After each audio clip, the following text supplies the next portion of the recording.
Well, good afternoon, everybody. I wanted to offer you a situational update on the wildfires here in the state of California and give you a sense of where we are, where we've been, and where we anticipate going over the course of the next week, in particular, this critical week as it relates to addressing and suppressing these wildfires here in the state of California.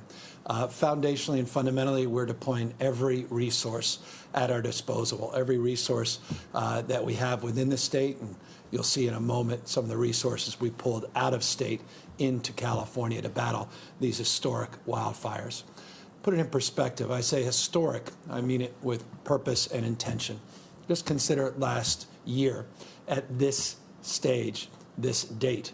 Last year in 2019, we had 4,292 wildfires in the state of California, burned about 56,000 acres. 4,292 wildfires this time last year. Today, over 7,000 wildfires, 7,002, burning now north of 1.4 million acres. 56,000 acres to date last year, over 1.4 million acres this year. We're currently battling some 625 fires across the state, and you'll see in a moment a number of new fires that appeared overnight. We've burned 1.2 million acres since just a week or so ago. Again, 1.4 million acres to date, and that's about 200,000 acres that predated these 13,000+ lightning strikes that we have experienced. Sadly, we've lost 7 lives so far to these latest fires and over 1,200 reported structures. And I want to just make point, that's the number of structures that have been reported in to our Office of Emergency Services. There's no question there are more structures that have been damaged by this historic wildfire season. Here's the last 24 hours. Close to 300 lightning strikes we experienced in the last 24 hours. As I noted, 10 new fires in the last 24 hours. So this challenge continues, including the weather today, particularly up in the Sierras, particularly in the eastern part of the state. We're still experiencing some weather, including lightning strikes, a little bit of wind.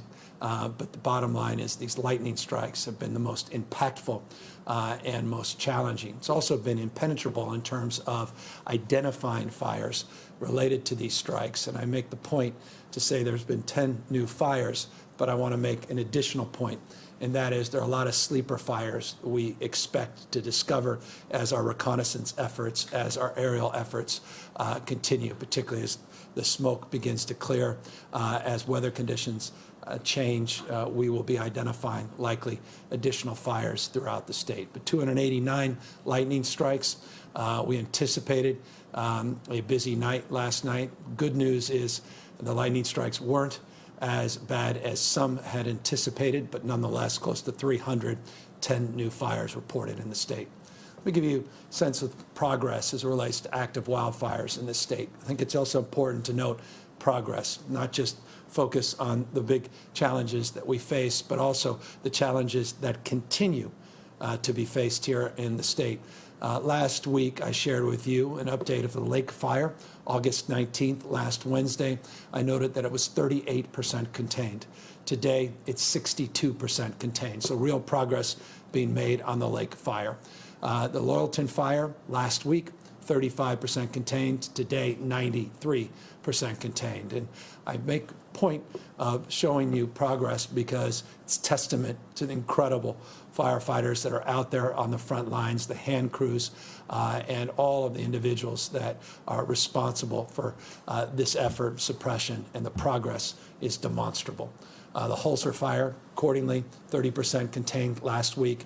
You'll see now 80% contained. In the Ranch Fire, got a lot of attention, 19%, now over 81% contained. So it shows what's possible, and it shows what we're doing over the course of the last 5-6 days. And I want to frame the next slides in the context of what was achieved over the course of the last number of days because of the professionalism of these frontline heroes. We now have 625 fires in the state, but 17 that we constitute major fires. And within those major fires, these are complex fires. These are the lightning complex fires that you likely have been reading about. Many of you have been experiencing firsthand. The LNU up there in Lake Napa County, ZU down in the Santa Cruz area, and the SCU fire down there in the Santa Clara area. The LNU is the second largest fire so far reported in modern California history. Currently 350,000 acres in that complex, 22% contained. The CZU, 78,000 acres.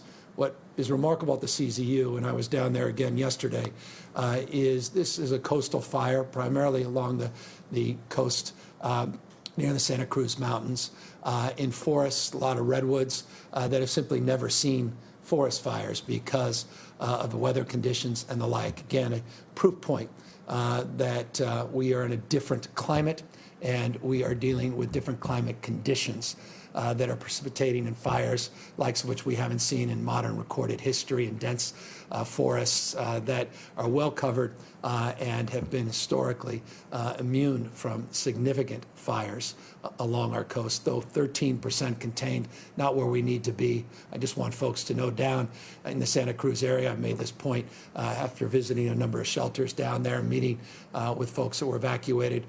We are getting more personnel on that fire, have over the course of the last 48 hours, in particular the last 24 hours, more engines, more dozers, more aerial equipment in and around that area. The SCU fire is now the third largest fire in California's history. While the LNU is 350,000 acres as of this morning, the SCU is 347,000 acres as of this morning. We are also battling fires that persist. August fire and the Carmel fire and the Sheep fire. You'll see the containment there, 11, 15, and 0%. The Sheep fire is about 26,000 active acres as we speak. Carmel, about 6,700 acres active. August fire is primarily a grass fire, larger, 178,000 acres, primarily though a grass fire, 11% contained, but one that we constitute as a major fire that we are currently battling. We secured over the weekend a presidential disaster declaration. It had to be approved by the president himself. I want to thank the president for his support of that disaster declaration. We had anticipated he would be supportive, and indeed he was supported. That declaration included some flexibility on including additional counties in the state. One of those counties that was included in the last 24 hours is Monterey County. I want to thank Congressman Panetta and others for their advocacy and their stewardship and support of that effort, now included in the major disaster declaration. This will provide resources and more flexibility, resourcefulness as it relates to battling these wildfires, as well as direct aid individuals, not just direct access to the state of California and its mutual aid system in terms of equipment, personnel, and other support. Currently, speaking of personnel, we have actively 14,000 firefighters working on these wildfires. Over 2,400 engines now have been deployed throughout the state of California.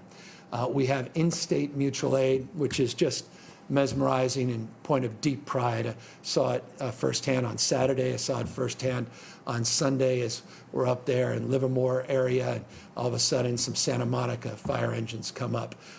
We saw some Tulare fire engines as well on Saturday. Santa Cruz, you're seeing the same thing from many Southern California new Southern California engines coming up from almost every department in this state, providing firefighters 2,827 as of this morning, in-state mutual aid supporting these statewide efforts. 709 engines now have been deployed from the 6 major mutual aid regions in the state of California.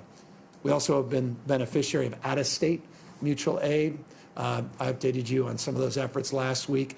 We added a number of states, including Kansas, that has been helpful with National Guard support. We call this TAG process, where we're getting helicopter, Type 1 helicopter support from Idaho, Utah, Arizona now, and Kansas. We have 91 engines that have come in from New Mexico, Texas, Oregon, Utah, Washington, as well as Arizona and Idaho. Governor Bullock, I was on the call with just 2 days ago, also sending 8 engines. They should arrive momentarily into the state of California. Some 375 total engines have been requested from many other states as well, and we're in the process of getting those assets delivered. We continue to battle historic wildfires, but we're also battling this historic pandemic, COVID-19, that has not gone away.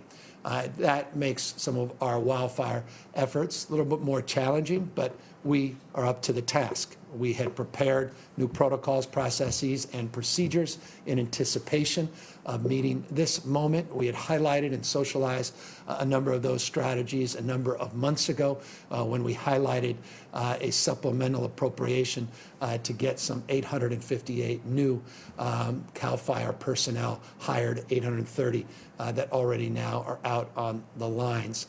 But we had put together new sheltering protocols. We put together new protocols in terms of taking care of our first responders as well. Let me give you just a brief example of some of those efforts. We now have health screening that is done, an assessment before entry in any of our congregate shelters throughout our system as part and parcel of the evacuation protocols. We have mask requirements, social distancing. You'll see not just the use of cots and mats, but not just cots and mats any longer. You'll see tents inside of these facilities that allow us to cohort families and individuals so that they can be more appropriately socially distanced as well as physically distanced from others in these congregate facilities. Also getting as many air purifiers as we can. I want to thank our partners at CARB and others, Bay Area Air Quality Management District, that have been working overtime to get more air purifiers into these shelters. We still have work to do in that space, but progress has been made. But no longer are we just bringing people into congregate facilities. We're also bringing people into non-congregate settings. In fact, the majority of people that have been evacuated are no longer being evacuated into those congregate shelters. They're being evacuated into hotels. We now have 31 hotels, close to 1,500 people that are in those hotel rooms. This is part and parcel of what we built off of through the pandemic. We built new protocols to process these pandemic protocols into our evacuation protocols for these wildfires. In addition, though, of course, to the non-congregate shelters, we do have more traditional shelters in 7 counties, 17 specific shelters, about 731 people in those shelters, but over 2,211 evacuees as of this morning in our shelter system.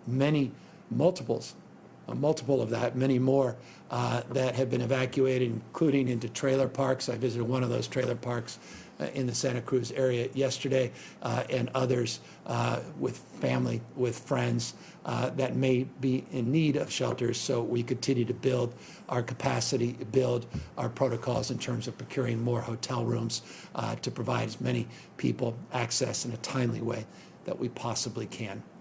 Look, speaking of timely, it is, of course, always timely to remind everybody of the challenges we continue to face in terms of the pandemic itself and the case numbers related to COVID-19. I want to provide you an update. You'll see on this screen of some of the new numbers that have come in, a 7-day average that is continuing to trend downwards. 5,798 is the 7-day average of total positive cases. Yesterday, we report in the August 24th number, some 4,946 individuals. Let me highlight what that means with slides those of you check in are very familiar with. We have about a 6.5% positivity rate in the state of California over the last 14 days, 5.6% over the last 7 days. 5.6% positivity over a 7-day period, 6.5% positivity over a 14-day period. We tested a little over 111,000 people yesterday. You'll see that the 7-day average of daily tests is a little over 102,000, close to 103,000, which is slightly down. Not surprisingly, if interested, not surprisingly, the query of why we're experiencing some disruption related to the wildfires throughout the state. In fact, we have 11 of our own state labs, our Verily and OptumServe labs, that have been impacted very directly by the wildfires. But nonetheless, we're still stubbornly getting over 100,000 tests. Hospitalizations on the report that came in yesterday showed a 20% decrease over a 14-day period, continuing to trend in a very encouraging direction, down minus 2.1% in this last 24-hour reporting period. Hospitalizations now, COVID positive hospitalized patients, that is, represent in our hospital system 6% of the healthcare capacity. ICUs, we are down 19% over a 14-day period, actually dropped 3.1% in the last 24-hour period.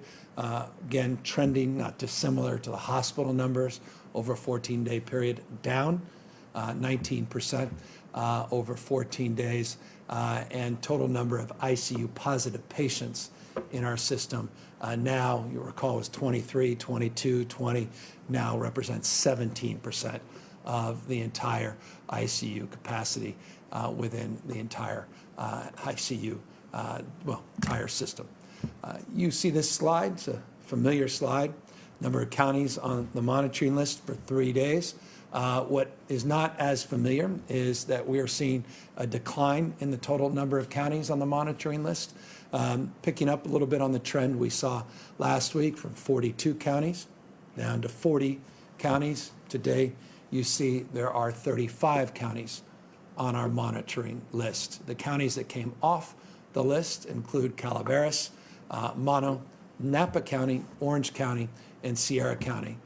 Sierra and Calaveras, you may recall, just recently, I think it was on August 13th and August 15th, Calaveras and Sierra came on the list.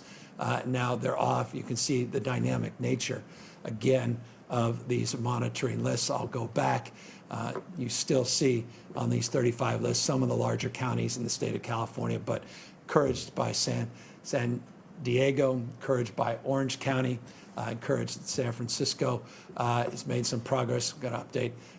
Some more updates will be forthcoming on these slides as we present subsequent information to you over the course of the next few days. But again, progress being made across the spectrum on hospitalizations, ICUs, positivity rate, particularly over the 7-day period, and continuing vigilance in this very difficult period where we're battling this pandemic as we're battling these wildfires all up and down the state of California. Just briefly, I want to continue to remind you how deadly this disease is. And while we reported, Monday's reporting is always lower than it actually is because the reporting delays over the weekends, never as accurate as they could be. But 18 deaths, I said this last week, I said it the prior week.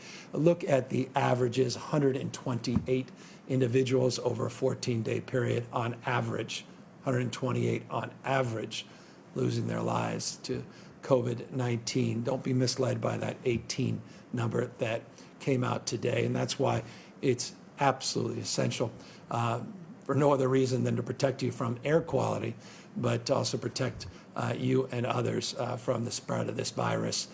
This pandemic has not gone away. It may be out of the headlines in the state of California because the wildfires have moved into that current occupation of running the daily news feeds. But wearing a mask is foundational in terms of continuing to mitigate the spread of this disease, mitigating the damage to your health as well associated with this smoke. Encourage you to physically distance as always, wash your hands, and of course minimize the extent possible forgive the redundancy, the mixing we're seeing around the state. Let me just conclude by making one final point, and that is I am really proud and honored just to see it firsthand the incredible work that's being done by volunteers all across the state of California, by all of those selfless individuals from the American Red Cross and elsewhere that come from all over the country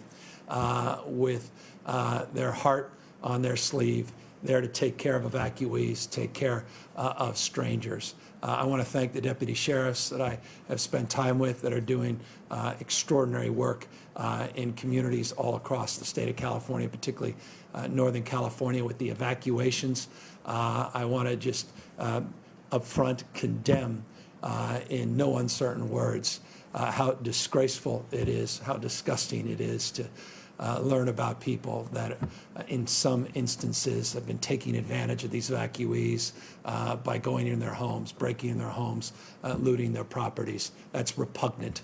And I'm going to just want to thank the deputy sheriffs and local law enforcement for their outstanding job to hold these individuals to account.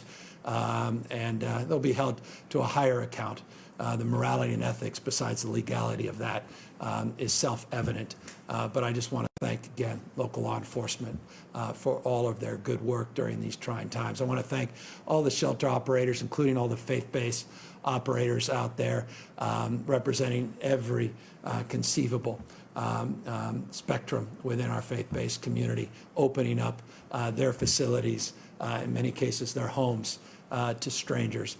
I also want to thank Eloy Oakley and others, the community colleges that have been made available, the dormitories that are being made available throughout the state, the CSU system and the UC system. Again, just the heroic effort across the spectrum of people really doing incredible work at this very, very difficult and challenging time, including, by the way, taking care of a lot of pets.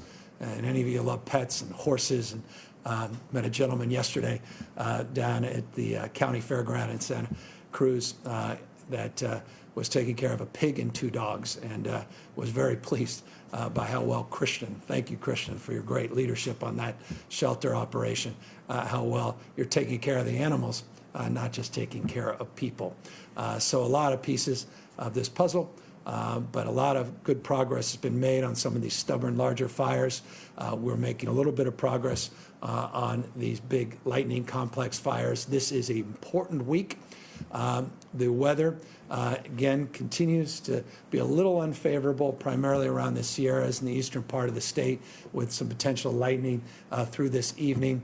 But by and large, the weather system over the course of the next week, it's a little cooler, a lot cooler by contrast to where we were 10 days ago, a little bit cooler where we were a week ago, still hot in the state.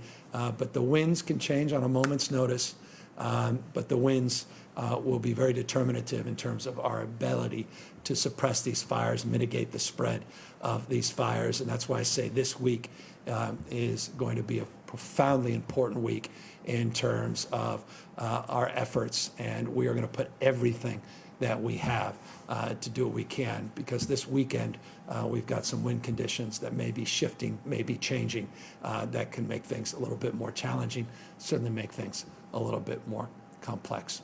So that's the presentation today. I wanted to be succinct and focused. We've got our teams here at the State Operations Center all throughout Northern California, including head of CAL FIRE, OES, and the General National Guard, Baldwin, all just left the SOC after a briefing and heading down to the CZU complex.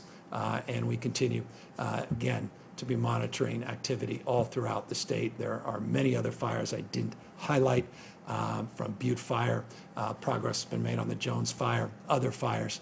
But I just want to thank every single member of not only law enforcement, but these incredible firefighters that are out there on the front lines, those hand crews from the Conservation Corps, including from CDCR, that are out there, which we saw near Pleasanton on Saturday, doing an incredible job under very difficult and strenuous circumstances, or straining circumstances. So with that, happy now to take any questions. Karen Mento, KPBS. Hi, Governor. Thanks for taking my question. You have many challenges going on. I don't doubt that, but I wanted to ask about the guidance for reopening. That's something a lot of people are looking for, and you said that there would be public health officers reviewing some suggestions over the weekend and wondering when we'll see the final product. You'll see them this week. Real progress was made over the weekend. We had some good dialogue. We're making some adjustments based upon the feedback we received on Saturday, Sunday. We had a meeting this morning on those guidelines, and we will be working with others, not only in industry, but outside our local health officers and our state health authorities to socialize these guidelines, and we look forward to having them out this week. Adam Bean, Associated Press. Hi, Governor. 2 of the 3 largest counties are among the 8 that are off the monitoring list, and a number of other counties are getting close. I know you've said classroom instruction, in-person classroom instruction is best for children. So if these counties stay off the list for 14 days, do you think their school districts should immediately move to classroom learning? And how soon will you allow for the reopening of the businesses you closed or restricted last month, as well as allowing inside religious services? Yeah, so the guidelines that I was just referencing in the last question will be out later this week, and that answers the latter part of your question specifically. As it relates to the first part of your question, as you know, and remind folks that may not be as familiar, as you move off the monitoring list over a 14-day period, you're off that list. Then working with local health officers, working with labor management, working with local school districts and superintendents and local leaders in concert with parents and with advocates. We look forward to advancing the opportunity for those districts to determine on the basis of local conditions what they believe is in the best interest for their kids in moving back to in-person learning. They have that option. And that option is afforded pursuant to guidelines that we put out over the course of the last number of weeks. Yes, my personal point of view is the default should be in-person education as long as it's safe and as long as we can guarantee the safety of not only our children, but the safety of paraprofessionals, the safety of our teachers, the safety of so many others that make the school system, this ecosystem, work. And so on that basis, the way the state has been designed for decades, where localism is a big part of the thrust of our framework, where we've decentralized our education system to 1,000 school districts, our health guidelines have been clear. We worked in partnership with superintendents, school leaders, CDE, the California Department of Education, on those guidelines. They will make that determination of what's in their best interest. Brody Levesque, Los Angeles Blade. Question, and also props to law enforcement. I actually live in that area where that happened, so hats off to them. And I am one of the evacuees, actually. One of the things I was wondering, Governor, is that as you're going through these guidelines and reopenings, I've been hearing from a lot of LGBTQI people in the beauty, cosmetology, and hair salon industry, and they argue that they take a stronger measure of protocol standards than a lot of other people, and they're still not understanding why they're not allowed to fully reopen. Some of them are basically operating on the sidewalk, if you will. And the second part of the question is, and many of those are actually part of California's greater gig economy, and there's been no real redress in terms of doing something with AB 5. And I've gotten a lot of questions and emails and texts sent to me after the last time you and I spoke about this back in April. Is there anything that you can do as governor to kind of work with the legislature, understanding where the session is right now, that can probably bring specific relief to the gig economy people that are still negatively impacted by AB 5? So that's a two-parter. Yeah, so on the issue of employment status, W-2 earners versus independent contractors, there is a legislative effort specifically on that is in the process. Legislative session ends in a week or so, and I anticipate that landing on my desk. So specific to your question, will there be new clarifications, new exemptions under AB 5 for certain work classifications? The answer is yes, very likely, and I anticipate, again, having the opportunity to sign that bill very, very shortly. As it relates to individuals, particularly the beauty, hair industry and the like, they absolutely are a big part of the conversation we've been having for weeks now, and specifically their concerns, their critiques, are part and parcel of the conversations that we have advanced with local health officers over the weekend, and they are part of the guidelines that we'll be putting out later this week. As it relates to individuals operating out on the sidewalk, as you know, we do allow for outdoor work to be done, working with local health officers. We clarified that a number of weeks ago, specific to the industry you are referencing, and to you as an individual. I'm sorry that you've been evacuated, and I imagine this puts the totality of the work you're doing as a reporter into perspective as we talk about the hundreds and hundreds of thousands of people across the state who've also been directly impacted like yourself. Dustin Gardner, San Francisco Chronicle.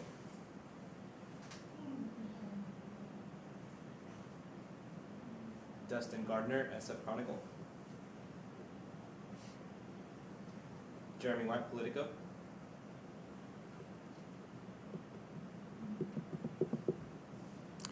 Well, Go ahead, Jeremy. the awkward silence of live TV. Forgive us. Jeremy, there you are. Can you hear me? Perfectly. Thank you. Okay, great. I have a similar question to the previous one. Last week, Uber and Lyft were on the verge of pulling their cars off the road in California because of a court order that would have caused them to reclassify their drivers. At the time, the mayors of San Diego and San Jose pleaded for a stay that would provide an opportunity for parties to come together with state leaders to negotiate a resolution. The gig companies got that court reprieve, so they are not pulling their cars off the road. Is there any space to find some sort of political solution to this issue, or is it going to come down to the voters with Prop 22? And if so, what is your position on that? Well, you know it well because you reported on our efforts last year where we tried to do just that, tried to bring the parties together, tried to accommodate the different perspectives. We tried with the legislature and with those companies in particular, but other companies that also participate in those conversations, and we fell short of finding an area of common ground. As a consequence, the law went into effect. We are now not a year, but we're into the latter part of the year, and the AG and pursuant to the courts, the Dynamex decision, 2 years old, we're in a position one needs to enforce it. But you're right to note there was a reprieve, and there is a ballot initiative that would look to provide different approach than AB 5 specifically for these gig companies. I want to just make this crystal clear. The reason I engaged in the conversations a year ago, the reason I did was because I believe there's an opportunity to find common ground, and I'm committed to the long haul of finding common ground. So that's an answer directly to your question. I also want to just make this point, that I value the dynamism of innovation, value companies that come into markets with a disruptive mindset to create more competition and to create more choices and a better experience for customers. It's a point of deep pride that I've had the privilege of growing up in a state where we have innovation running through our veins. It's what makes California truly great. We have to embrace innovation. We have to harness innovation. We have to create the conditions where innovators can flourish. At the same time, we have to respect and protect workers. And I don't think it's an either or. I'm absolutely convinced we can do both. And my commitment is to do both. As you know well, we have had an economic recovery task force. The foundational principle of that task force is growth and inclusion. And so as we grow our economy, we must make it an inclusive economy. And so those are the tenets to which we engaged a year ago. Those are the tenets that I'm committed to advancing, a cause I'm committed to advance, not only for gig companies, but for others throughout the state of California, but mindful always that our innovative spirit is foundational in terms of our fate and future in this state, and that must be harnessed and respected. At the same time, we must respect workers and we must respect workers' rights as well. David Baker, Bloomberg News.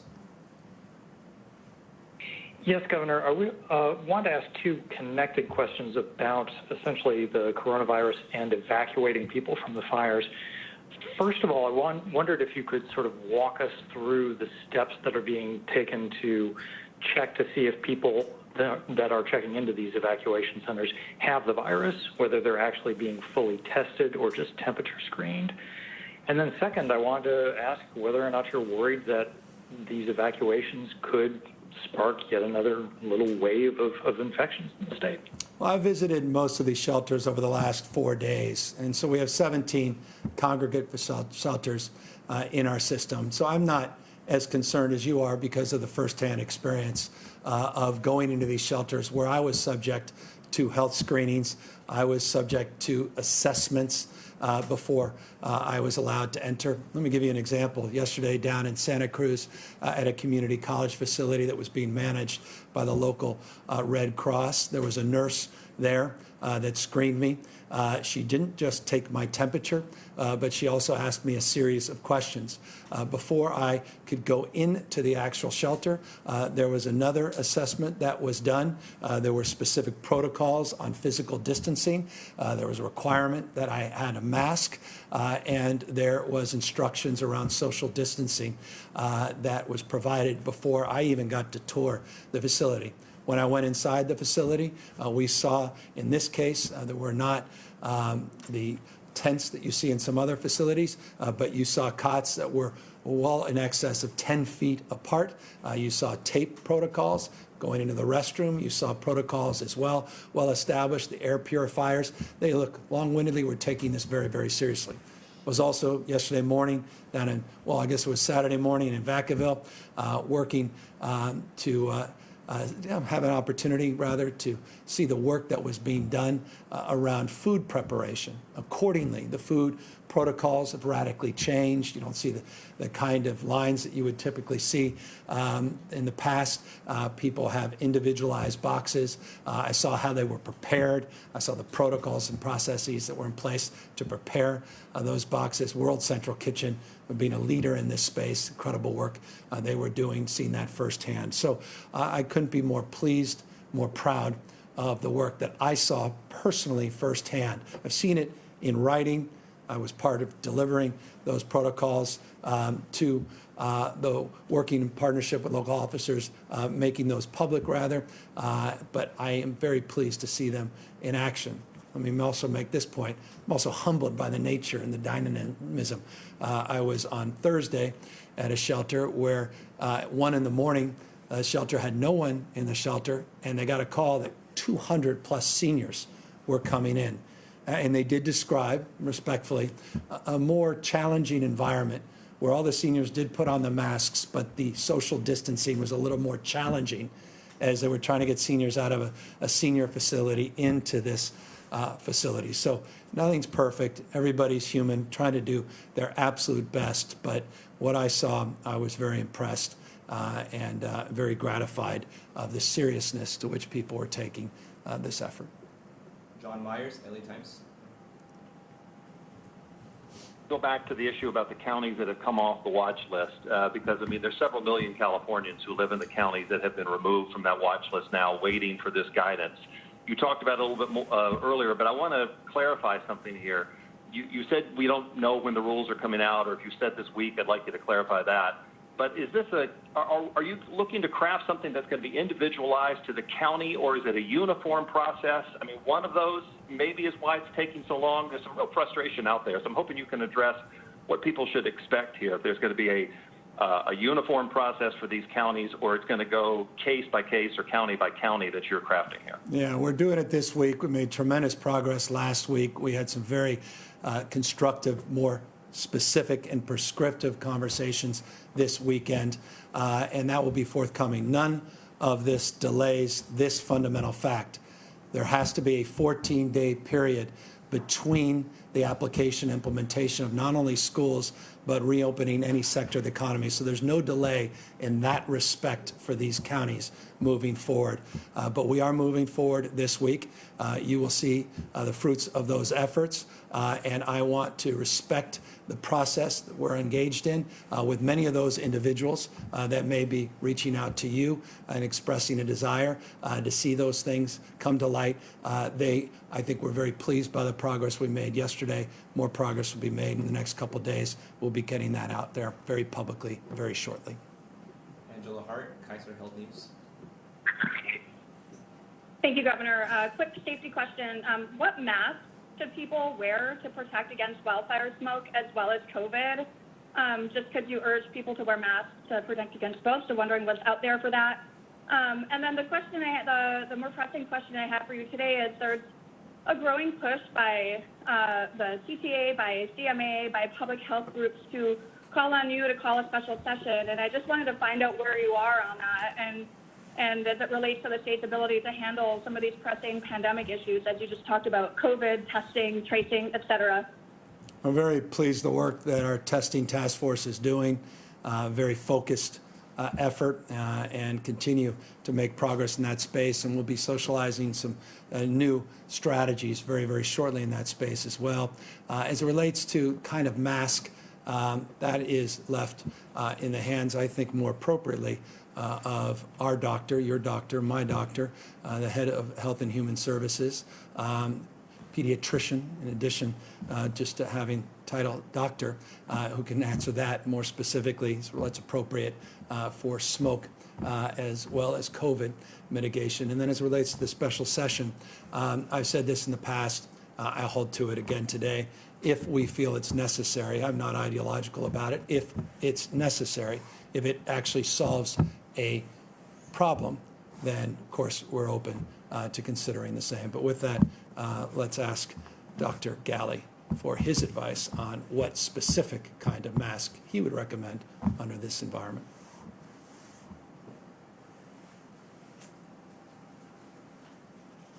Thank you, Governor. Thank you for the question. It's an excellent question. We're sort of at this crossroads where we've been talking about surgical masks and N95s and face coverings and cloth face coverings, which really do a wonderful job with COVID, reducing our risk of transmission when we're out and about in communities and near others. And the evidence there is pretty strong that a face covering, cloth face covering, is very useful. On the other hand, though, it doesn't help with smoke and smoke inhalation.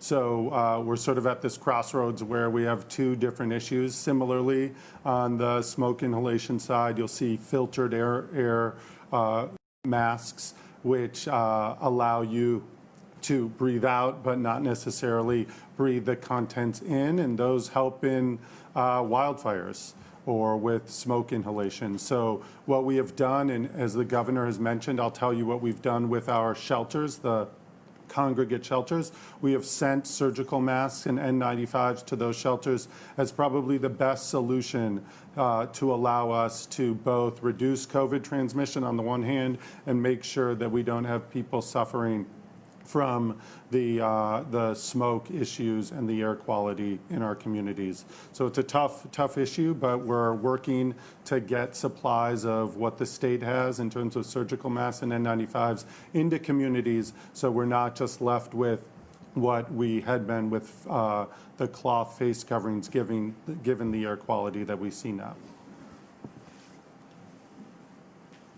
Thank you, Doctor. Next question.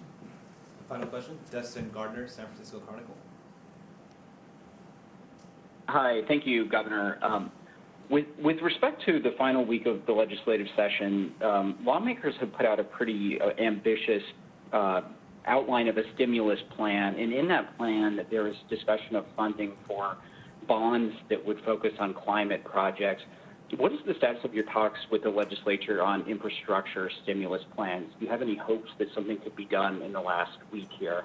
Yeah, absolutely. And a couple of weeks back, about 10 days or so, we put out our guidelines, what we are committed to doing on economic recovery in the state, economic growth. We put out specific recommendations, and I also updated you and public on where the legislature and our recommendations align in areas of agreement, areas that we were working towards advancing. All I can say in the middle of this process, where we are in a dynamic phase of conversation, by the way, including on the eviction question, we're making real progress in that space, that progress is being made across the spectrum in terms of economic recovery, workforce development, and we hope over the course of the next day, 2, 3, to be making more public some of those efforts. And certainly we will have a very busy week this week in terms of accommodating everybody's needs and landing where we hope to collectively land on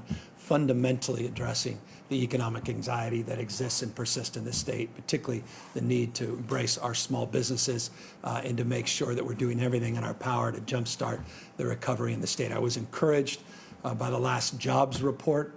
At any other moment, 140,000 jobs over a month would be point celebration, but we are still very sober about a 13.3% unemployment rate in this state, and we recognize the magnitude of the work that we have in front of us. And I just want to conclude on the point that this issue of jobs and economic growth is a top agenda item of this administration, and I'm very gratified in the spirit of your question of leadership of a number of individuals in our California legislature, particularly the leadership of the Assembly and the Senate, for their commitment to advancing the same. And so while it doesn't get the kind of attention a lot of other things do, it's certainly a big part of our focus and our commitment and our resolve over the course of the next 7 or so days, the end of this legislative session.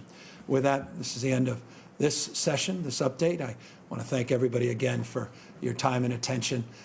We continue to do everything in our power to mitigate the spread of these wildfires as well as the spread of COVID-19. And I just want to thank all of you for your resilience, for your commitment to this collective cause, and let us, as we must, always just extend an expression of appreciation to the 10+ thousand, 14,000 now firefighters that are on the front lines battling these fires, in addition to the tens of thousands of healthcare officials doing the same to mitigate the spread of this disease. We owe them a deep debt of gratitude. Expressing that, let me express my gratitude to all of you and look forward to updating you over the course of the next few days on where we are on wildfires and this pandemic. Take care, everybody.